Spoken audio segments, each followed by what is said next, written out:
our newly renovated project, which is a commercial space, a 46 square meter unit. So tara, let's check if ano na yung itsura ng ating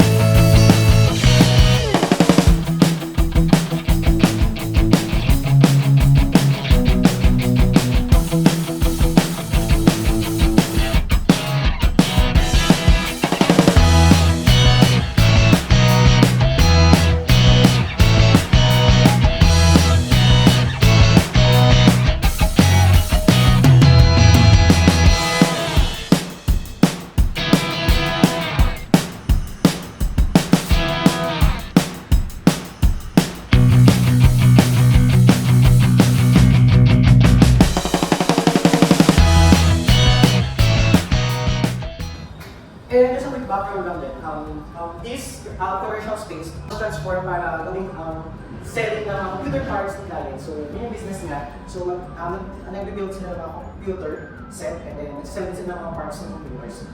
And request lang naman na is to have a lot of storage for his stock kasi yun nga, para nalagyan ng mga stock na items na sinisell niya.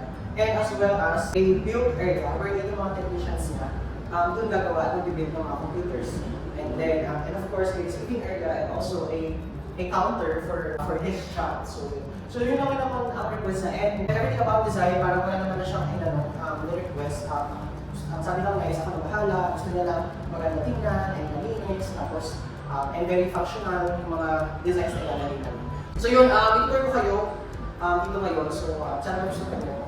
We put a parang receiving area, which is nalagay tayo dito ng bar table as well as a 2-bar chair. So and also we installed a parang cement to post type na wallpaper here.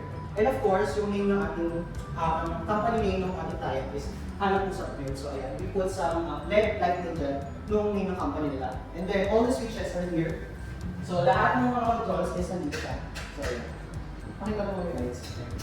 Ayan, lahat controllable yun. So isa-isa. So yan, pwedeng ganyan lang ang mode. Tapos pwedeng ito lang. So, makakontrol siya lang. And then we also use a tricolor for the pin lights. Ayan. So yan, may warm light, may daylight. So there. And then, on this side, we also installed this cabinet. So this is by the way created by designer at PH. So yeah, kami na rin nag-build itong cabinets na to. So we installed a shelf, a 5-layer shelves, and sa baba naman na is we have a load. So yan, malaki yung space niya. So yan, dito pwede i-stock in light yung mga stock niya ng items na binibenta niya. And then, another shelf here. So yun. And this one is a display cabinet. So meron naman itong glass. Siguro yung mga mas high-end na gadgets, pwede i-keep dito. Para hindi basta nakahawakan. Pero meron silang mga client na pumunta dito sa shop. And of course, ito rin, we created this, we built this counter. Ayan, ang style niya is duo finish paint na white and black. And also, we also put some accent here ng mga claddings na which is a cement style as well. And of course, ito, ang nice nito kasi meron siya meron siyang mga LED blue lights dito para nagbibigay ng elements na gadgets. And of course, ayan, dito naman, ipakita natin details ng counter. So ayan, meron dito, pwede pang magtago ng mga gamit. And at the same time, pwede siyang working space yung sa receptionist or yung magtitigal dito sa store natin. And also, meron dito mga drawers, 3-layer drawer. Ayan siya. And another storage cabinet. And dito naman is naglagay lang tayo ng shelf for the LAN and internet. Tapos ang plan ni client is dito nalagay yung CCTV na monitor. And this side naman is another logo. So yan, may ilaw dito. Ayan. So another logo. And we put some claddings as well dito para just to accent. The first design kasi nito, ito lang nakalagay. Eh parang bakit tingnan? Parang lumutang lang yung logo. So we decided na i-extend siya. Para may continuity yung design. Hindi siya parang biglang lumutang lang na logo. So, i-extend namin dito. Lagay kami ng cladding. And then, yung paint naman natin is satin finish paint na parang may pagka-cement style.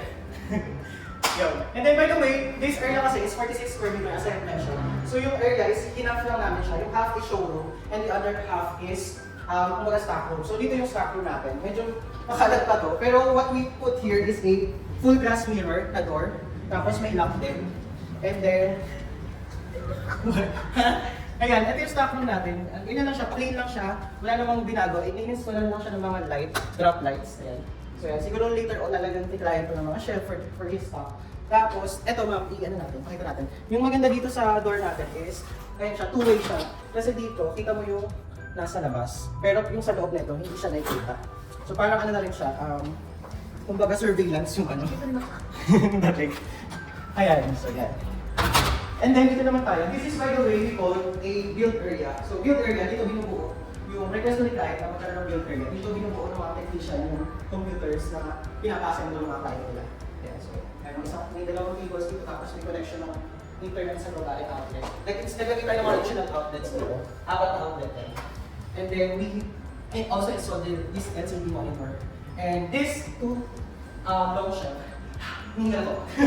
Yun. Long shelf, meron siya task light sa ilalim. Hindi pa ito tapos, lalagyan mo ng electrician natin ng another light sa taas. Yun lang, and ano pa ba? And ito, nag-install tayo ng TV dito para for entertainment purposes din ng mga bukod ng client dito. Para if habang nag-aantay sila, meron silang hindi sila naiinip. And explain ko lang din ng ceiling. Before Vertec kasi ito, kami nag-install ng ceiling ito na so pinover namin overall, and then kami na rin sa electrical works, lahat ng pin lights, install namin, and then yung mga trap lights. And explain ko kanina tri-color siya, tapos may mga trap lights namin install dito. And also yung aircon natin, 3 hours power, may nag-install. And also yung mga CCTV, yung CCTV dyan, dalawa. And then merong emergency light, nandiyan, ang dalawa din. Tapos, yun lang, yun naman ang yung and nilagay na tayo ng some furniture dito, na bench, para waiting area din naman tayo. So, yun lang, I hope you like it. And if may mga paparenovate ko yung other commercial space, just contact us. You may email us at designer.interiors@gmail.com. And lalagay ko na lang dito yung number, yung contact details natin. Thank you so much and have a great day!